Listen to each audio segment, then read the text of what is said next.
नमस्कार दोस्तों, स्वागत है आप सभी का हमारे यूट्यूब चैनल जीएस का सागर में। मैं शरद कुमार आपके लिए फिर से लेकर आया हूँ हिंदी का टॉपिक।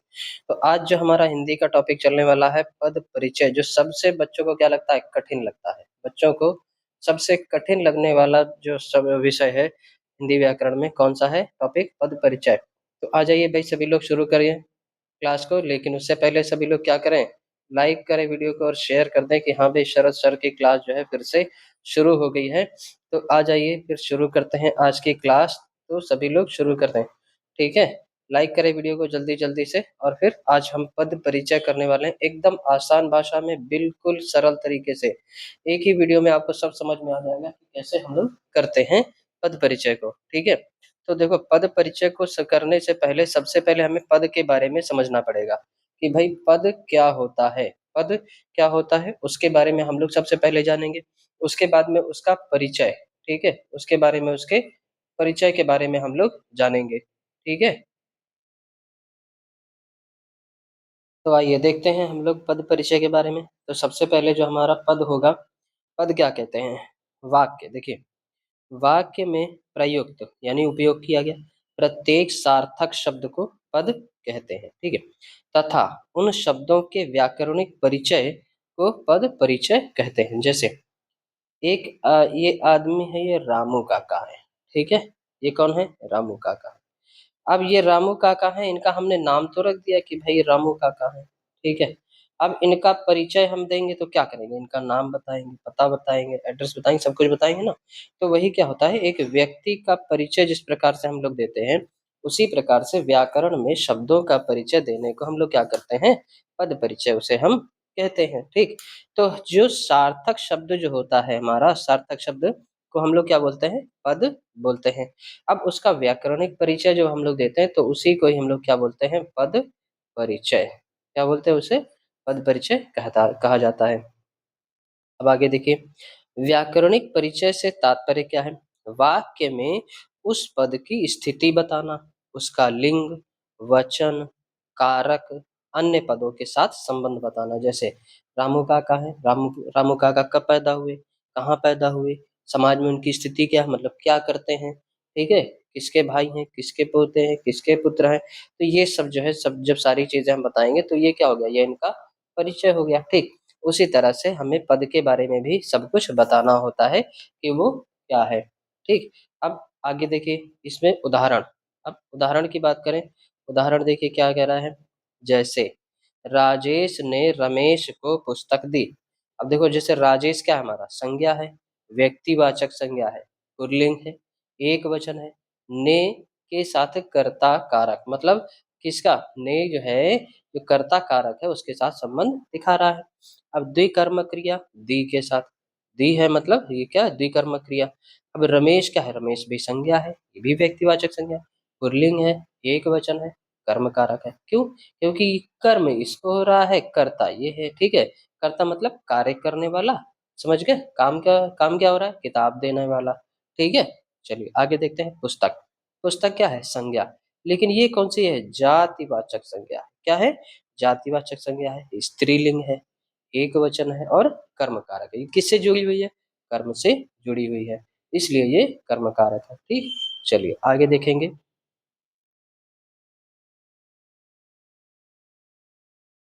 आगे हम लोग बढ़ेंगे कि भाई पद परिचय जो होता है वो कितने प्रकार के होते हैं। तो पद परिचय कितने प्रकार के? 5 प्रकार के होते हैं। यहाँ पर देखेंगे पद और उनका परिचय। देखो, संज्ञा, सबसे पहले संज्ञा।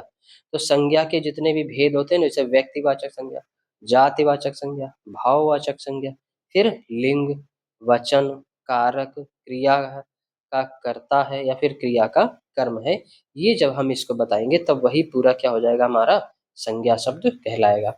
आगे बढ़ते हैं। सर्वनाम, सर्वनाम क्या होता है? जैसे देखो, सर्वनाम के भेद कि भाई वो पुरुष है, निश्चित है, अनिश्चित है, प्रश्नवाचक है, संबंधवाचक कि भाई उसका क्या रिलेशन है, फिर निजवाचक किससे जुड़ा हुआ है, फिर उसका लिंग क्या है, वचन क्या है, कारक क्या है, क्रिया का कर्ता या क्रिया का कर्म जो है, ये हम लोग सब बताएंगे इसमें। सर्वनाम में हम लोग देखते हैं, ठीक।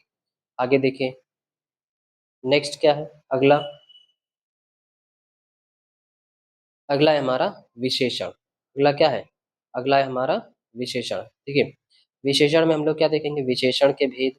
अब वो गुणवाचक है, संख्यावाचक है, सार्वनामिक विशेषण है या परिमाणवाचक है। अब उसकी अवस्था देखेंगे, मूलावस्था है, उत्तरावस्था है या उत्तमावस्था है। फिर लिंग, देखो मूल अवस्था में हम लोग देखते हैं प्रथम पुरुष, मध्यम पुरुष और उत्तम पुरुष। ठीक, तो अब जो है इसी को, अब इसका क्या देखेंगे हम लोग, लिंग देखेंगे, वचन देखेंगे और विशेष्य भी हम लोग यहाँ पे देखेंगे। इसके बाद में हम लोग क्या देखेंगे, क्रिया। क्रिया के भेद देखेंगे, लिंग, वचन, पुरुष, धातु, काल, वाच्य और क्रिया का कर्ता कौन है, क्रिया का कर्म कौन है। ठीक, ये सब बातें हम इसमें बता के खत्म करेंगे। ठीक, अब देखेंगे अव्यय। अव्यय क्या होता है, क्रिया विशेषण भेद देखेंगे, इसमें उपभेद देखेंगे, विशेष क्रिया का निर्देश, ये सारी चीजें हम इसमें देखेंगे। ठीक, चलिए आगे देखें, तो ये क्या होता है, ये पद परिचय के भेद होते हैं। अब पद परिचय को कैसे पहचानते हैं ये भी हम आपको बता रहे हैं। देखो ये एक वीडियो में एकदम आसान भाषा में आपको बताया गया है कि किस तरह से हम पद परिचय को समझ सकते हैं और किस तरह से हम लोग उसे करेंगे। ठीक, सबसे पहले देखो पद परिचय को हम लोग कैसे पहचानते हैं। देखो सबसे पहले आपको संज्ञा, सर्वनाम, विशेषण, क्रिया, क्रिया विशेषण, अवधारक, निपात, संबंध बोधक, समुच्चय बोधक, विस्मयादि बोधक आदि के बारे में जानकारी होनी चाहिए। ठीक है, तो इसके बारे में जानकारी होनी चाहिए। जब तक आप इसके बारे में जानकारी नहीं रखेंगे आपको पद परिचय नहीं आने वाले हैं। ठीक, चलो इसके बारे में हम लोग संक्षिप्त जानकारी देते हैं। ठीक है, चलो देखो इसके बारे में संक्षिप्त जानकारी क्या क्या है। पहला पॉइंट क्या है, अगर कोई शब्द किसी व्यक्ति, वस्तु, प्राणी, पक्षी, भाव, जाति इन सब के बारे में बात करता है तो वह शब्द क्या है, हमारा संज्ञा है। वह शब्द हमारा कौन सा है, संज्ञा है। दूसरा भाग क्या कह रहा है, दूसरा पॉइंट, अगर कोई शब्द किसी संज्ञा के स्थान पर शब्द का प्रयोग करे, जैसे मेरा, मैं, तुम, आपका, उस, वह आदि शब्द, तो वह क्या है, हमारा सर्वनाम। वह क्या होगा, हमारा सर्वनाम होगा। ठीक है, चलिए तीसरा पॉइंट क्या कह रहा है, तीसरा पॉइंट है वो क्या कहता है, अगर कोई शब्द किसी वस्तु, स्थान, पशु, पक्षी इनकी से विशेषता बताता है आदि की, अर्थात वह कैसा है, लंबा है, सुंदर है, डरावना है, गोरा है, काला है आदि, तो वह शब्द क्या है, विशेषण है। क्या है, वह शब्द विशेषण की बात कर रहा है। ठीक, ये आप समझ जाएंगे, समझ में आया। चलिए आगे बढ़ते हैं पद परिचय में। 4 नंबर, 4 पॉइंट क्या कह रहा है, 4 पॉइंट कह रहा है, अगर कोई शब्द वाक्य में जो क्रिया है उसकी विशेषता बताता है तो वह क्रिया की विशेषता है। जैसे क्रिया कब हो रही है, कल, अभी, दिन भर, कल रात में, अभी। ठीक है, क्रिया कैसे हो रही है, चुपचाप हो रही है, अवश्य हो रही है, तेजी से हो रही है, धीरे धीरे हो रही है, बहुत तेजी से हो रही है। क्रिया कहाँ हो रही है, जैसे अंदर, ऊपर, आसपास, इधर उधर, मैदान में, आज। ठीक, तो वो क्या होगा, हमारा क्रिया का, क्रिया कितनी मात्रा में हो रही है, कम हो रही है, पर्याप्त हो रही है, ज्यादा हो रही है, तो ये सब अगर कोई बताता है तो वही क्या कहलाता है, उसकी क्रिया विशेषण कहलाता है। वो क्या कहलाता है, हमारा क्रिया विशेषण वह शब्द होता है। ठीक है, जो शब्द क्रिया की विशेषता बताए।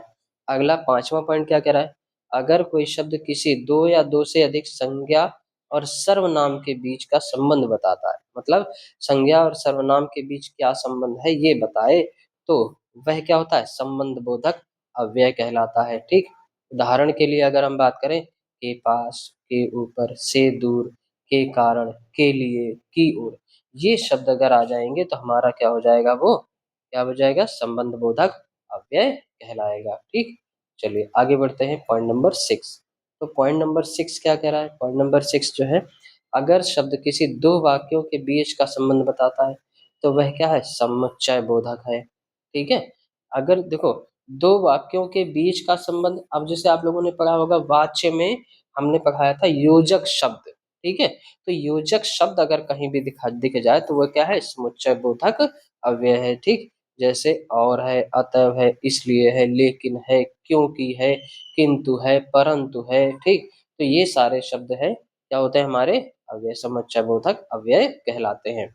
अगला पॉइंट क्या कह रहा है, अगर शब्द किसी विस्मय, हर्ष, घृणा, दुख, पीड़ा आदि के भावों को प्रकट करता है, जैसे आहा! वो बहुत तेज लग गई है, ठीक है? चोट लगी है, ठीक? वाह! हम तो जीत गए, ठीक? तो ये सारे शब्द अगर आ जाते हैं तो हमारा क्या हो जाएगा वो विस्मयादिबोधक अव्यय हो जाएगा, ठीक? जैसे अरे वाह! कितना अच्छा आदमी है, अरे वाह! कितना अच्छा फूल है। ये सारे शब्द अगर कहीं भी आ जाएँगे तो हमारा क्या हो जाएगा विस्मयादिबोधक अव्यय वहाँ पर हो जाएगा, ठीक है? चलिए अब आगे बढ़ते हैं। अब जो है पद परिचय हम लोग करेंगे। क्या है ये? अभ्यास प्रश्न है, ठीक है? चलो देखो अभ्यास प्रश्न ओह! कितना सुंदर चित्र बनाया है तुमने। तो ये वाला जो देखो क्या है इंटरजेक्शन साइन आ गया है। तो यह क्या होगा? ओह! अव्यय विस्मयादिबोधक हर्षसूचक। देखो अब इसमें जो है जो अंडरलाइन है ना उन्हीं का ही बताना है पद परिचय, ठीक है? जैसे ये है, ठीक? तो उनका ही पद परिचय जब आपका प्रश्न पूछा जाएगा किसमें पेपर में, ठीक है? तो वो आपको क्या करेगा इस तरह से एक अंडरलाइन वर्ड दे देगा और कहेगा कि जो जो शब्द क्या है अंडरलाइन है उसको क्या करना है उसका पद परिचय बताना है, ठीक है? तो ये क्या है ओह! तो ओह क्या है हमारा अव्यय है, विस्मयादि बोधक है, हर्ष सूचक है, ठीक? जैसे अरे घोड़ा मर गया, घोड़ा मर गया। तो देखो यहाँ भी क्या होगा ओह क्या है हमारा अव्यय है, विस्मयादि बोधक है, लेकिन हर्ष सूचक नहीं है। ये क्या है? विषाद सूचक है। ये क्या हो जाएगा हमारा?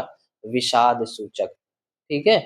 तो अगर कहीं भी ये दुख वाला कारण हो तो वहाँ पर हर्ष की जगह विषाद कर देना, जहाँ पर खुशी वाला मौका हो वहाँ पे हर्ष सूचक कर देना, ठीक है? आ जाएगा? चलो आगे बढ़ते हैं। अगला क्वेश्चन क्या कह रहा है? मैं प्रतिदिन स्नान करता हूँ। तुम करते हो, हम कह रहे हैं नहीं करते, हम भी तो करते हैं। चलो देखो देखो चलो देखो इसमें मैं प्रतिदिन स्नान करता हूँ मतलब मैं क्या है एक पुरुषवाचक है, दूसरा सर्वनाम है, उत्तम पुरुष है, पुल्लिंग है। क्यों? क्योंकि करता हूँ, ठीक है? एक वचन है, फिर कर्ता कारक है, फिर करता हूँ, फिर क्या है क्रिया का करता है, ठीक है? चलो ये हो गया। अब दूसरा पॉइंट, तीसरे पॉइंट में बोलते हैं। देखो तीसरा पॉइंट क्या कह रहा है? जो सत्य बोलते हैं वे सर्वत्र आदर पाते हैं। अब देखो जो का क्या है? संबंधवाचक सर्वनाम है, ठीक है? संबंधवाचक क्या है? सर्वनाम है, ठीक? अगला क्या है? ये पुल्लिंग है। क्या है हमारा? ये पुल्लिंग है, एक वचन है, कर्ता कारक है और सहायक क्रिया का करता है। क्या है? सहायक क्रिया का ये करता है। चलिए आगे देखेंगे। अगला चौथा नंबर क्या है क्वेश्चन? देखिए आपका जो प्रश्न जो होगा वो पेपर में इसी तरह से दे रखा होगा, ठीक है? पेपर में इसी तरह से दे रखा होगा। शब्द के नीचे क्या होगी? लाइन खींची रहेगी और बोला जाएगा कि इस शब्द का पद परिचय बताइए। देखिए चौथा नंबर क्या कह रहा है? खरगोश धीरे धीरे झाड़ी के निकट आ गया। तो अब धीरे धीरे का पद परिचय हमको बताना है। तो धीरे धीरे क्या है? ये अव्यय है। क्या है? रीतिवाचक है। क्यों? क्योंकि खरगोश धीरे धीरे आ रहा है। फिर क्रिया की विशेषता है। क्या है? क्रिया की विशेषता है। आ गया क्रिया का या क्रिया की रीति बताने वाला है। देखो अगर ये क्या करेंगे, ये अगर आप भूल जाते हैं पेपर में, ये आप नहीं भी लिखते हैं, कोई समस्या नहीं होगी। आप इतना लिख के अगर पेपर में आ जाएंगे तब भी आपको नंबर यहाँ पर मिल जाएगा, ठीक? चलिए आगे देखिए अगला क्या है? इस लड़के को आवाज लगाना। तो इसका बताना है आपको पद परिचय इस, ठीक है? समझ में आ गया? तो इसका आपको क्या करना है? पद परिचय बताना है। इस क्या है? सर्वनामिक विशेषण है, एक वचन है, पुल्लिंग है, विशेष्य है। किसको? लड़के को। अब देखो विशेष्य क्यों है? क्योंकि हम केवल उसी लड़के की बात कर रहे हैं, ठीक है? हम क्या कर रहे हैं? हम केवल उसी लड़के की बात कर रहे हैं, इसलिए वो क्या हो जाएगा? विशेष्य हो जाएगा, ठीक? चलिए आगे बढ़ते हैं अगले क्वेश्चन की तरफ। अगला क्वेश्चन हमारा क्या कह रहा है? अगला क्वेश्चन है हमारा जैसे उत्तम परिश्रम से पढ़ता है। तो परिश्रम से देखो परिश्रम क्या होती है हमारी? भाववाचक संज्ञा होती है, पुल्लिंग है, एक वचन है, कारण कारक, ठीक है? तो परिश्रम क्या होता है? परिश्रम करता है, परिश्रम करना चाहिए। परिश्रम क्या है? भाववाचक संज्ञा है, पुल्लिंग है और एक वचन है, ठीक? चलिए आगे बढ़ते हैं। अगला क्वेश्चन देखते हैं। अगला क्वेश्चन क्या है? अगला क्वेश्चन है जैसे हनुमान जी ने लंका जला दी। इसमें कौन सा शब्द है? लंका। लंका का पद परिचय बताएंगे। लंका क्या है हमारा? व्यक्तिवाचक संज्ञा है, एक स्पेसिफिक प्लेस है ना, स्थान है। फिर ये स्त्रीलिंग है, एक वचन है, कर्म कारक। फिर को कारक चिन्ह का लोप हो जाता है। लंका, जैसे इसमें अगर हम ये लिखें, हनुमान जी ने लंका को जला दिया, लंका को जला दिया। तो यहाँ पे को क्या हो गया है, लोप हो गया है। लोप, लोप का मतलब होता है क्या, विलुप्त हो जाना। लोप का मतलब क्या होता है, विलुप्त हो जाना या फिर छिप जाना। क्या होता है इसका मतलब, विलुप्त हो जाना या फिर छिप जाना, इसको हम लोग बोलते हैं। ठीक, चलिए अगला, अगला प्रश्न क्या है हमारा। अगला जो प्रश्न है वो क्या कह रहा है, कल दशहरा था। तो कल, कल क्या है हमारा, कालवाचक है, क्रिया विशेषण है। ठीक है, था सहायक क्रिया का काल सूचक है। ठीक है, चलिए अब आगे नवा पॉइंट क्या कह रहा है, नवा नंबर, माधवी सवेरे सवेरे भजन गाती है। तो माधवी, माधवी देखिए, माधवी क्या है, व्यक्तिवाचक संज्ञा है, स्त्रीलिंग है, एक वचन है, कर्ता कारक है, गाती क्या है, क्रिया का कर्ता है। ठीक है, समझ में आ रहा है। चलिए आगे बढ़ते हैं अगले प्रश्न की तरफ।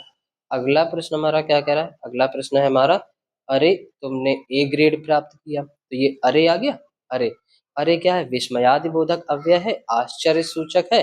ठीक, आश्चर्य सूचक की जगह आप लोग अगर लिखना चाहते हैं तो हर्ष सूचक भी कह सकते हैं। ठीक है, क्योंकि यहाँ पर क्या हो रहा है, खुशी हो रही है, अरे तुमने ए ग्रेड प्राप्त कर लिया। ठीक है, चलिए क्वेश्चन नंबर 11, 11 नंबर क्या कह रहा है, मैं देश के लिए अपनी जान भी दे दूंगा। तो अब देश के लिए क्या है, देश के लिए क्या है, ये जातिवाचक संज्ञा है, क्योंकि देश है, कोई एक नाम यहाँ पर नहीं बताया गया है कि कौन से देश के लिए, तो इसलिए ये क्या हो जाएगा हमारा, जातिवाचक संज्ञा, पुल्लिंग हो गया। एक वचन देखो, दे दूंगा। ठीक है, संप्रदान के लिए मतलब जैसे हम लोगों ने कारक चिन्ह पढ़े हुए पढ़ रखे हैं ना, कारक चिन्ह, कर्ता ने, कर्म को, ठीक है, इस तरह से, तो वो होते हैं हमारे क्या, कारक चिन्ह। तो के लिए हमारा किसके लिए आता है, संप्रदान के लिए आता है। ठीक है, चलिए आगे देखते हैं अगला प्रश्न। अगला प्रश्न क्या कह रहा है, अगला प्रश्न है, दादाजी ने उपवन में पौधे लगाए। अब उपवन में आपको बताना है, उपवन में क्या कह रहा है, जातिवाचक संज्ञा है, पुल्लिंग है, एक वचन है, अधिकरण कारक है। क्यों, क्योंकि उनका अधिकार है दादाजी का वहां पर, फिर में मतलब कारक चिन्ह है। ठीक, चलिए आगे बढ़ते हैं अगले प्रश्न की तरफ। अगला प्रश्न क्या कह रहा है, अगला प्रश्न है हमारा, लड़के सवेरे व्यायाम करने चले गए। अब देखो यहाँ पे सवेरे बताना, सवेरे क्या है, क्रिया विशेषण कालवाचक है। क्यों, क्योंकि यहाँ पे सवेरे, सुबह शाम क्या दे रखा है, टाइम दे रखा है, समय, समय हम लोग कालवाचक बोले, चले गए मतलब क्या, क्रिया का काल है। ठीक, आगे है, मैं अपनी लिखावट पर ध्यान दूंगा। तो अब क्या है, अपनी, अपनी क्या है, अपनी मतलब सर्वनामिक विशेषण होता है, ये क्या है, स्त्रीलिंग है। ठीक है, एक वचन है, विशेष है, और लिखावट, विशेष क्या है हमारा, लिखावट। किस पे ध्यान देने की बात कर रहा है, लिखावट पर ध्यान देने की बात कह रहा है। ठीक है, अच्छा स्त्रीलिंग कैसे है, क्योंकि लिखावट, लिखावट मतलब राइटिंग। ठीक है, ये बोलते हैं राइटिंग अच्छी करो, राइटिंग अच्छी नहीं है, कभी ये बोलते हैं राइटिंग अच्छा है, अच्छा नहीं है, नहीं, राइटिंग अच्छी नहीं है। ठीक है, चलिए आगे बढ़ते हैं अगला क्वेश्चन। अगला क्वेश्चन क्या कह रहा है, पिछले वर्ष दालें इतनी महंगी न थी। तो पिछला क्या हमारा विशेषण है, कौन सा, क्रम सूचक है। अब देखो 1 2 3 4 5 6 7 8 9 10, जैसे ये क्या है, ये हमारा क्रम के अनुसार ये आगे बढ़ते चले जा रहे हैं। तो यहाँ पे पिछला जो है, अब जैसे 4 का पिछला क्या होगा, 3, इसका पिछला क्या होगा, 2, इसका पिछला क्या होगा, 1, इसका पिछला क्या हो जाएगा, 0। ठीक है, अब इसका आगे वाला शब्द 5, इसका आगे वाला 6, इसका आगे वाला आने वाला 7, इसका अगला क्रम 8, इसका अगला क्रम 9, इसका अगला क्रम 10। ठीक है, इस तरह से बन जाएगा। तो आगे और पीछे क्या होगा, हमारा क्रम सूचक हो गया, विशेष्य हो गया, वर्ष हमारा क्या, पुल्लिंग और एक वचन रहेगा। ठीक है, हो गया। चलिए आगे बढ़ते हैं, देखिए नेक्स्ट, नेक्स्ट यहाँ तक हमारी आज की वीडियो थी। ठीक है, तो आज सभी लोगों को क्या करना है, चलिए देखिए, सभी लोग वीडियो को क्या करेंगे, लाइक करेंगे, शेयर करेंगे, सब्सक्राइब भी करेंगे दूसरों को, और बेल आइकन जरूर दबाएंगे, तभी आपको हमारी क्या मिलेगी, नेक्स्ट वीडियो मिलेगी हमारी आने वाली। ठीक है, दूसरा, सभी लोग शेयर करके बता दो कि भाई शरद सर की क्लास जो है स्टार्ट हो गई है, जीएस के सागर वाले चैनल पे, जीएस का सागर पे शुरू हो गई है क्लास। ठीक है। चलिए तो बाकी हम नेक्स्ट वन पे कंटिन्यू करेंगे। See you tomorrow on the next one. Thank you class, bye bye, take care.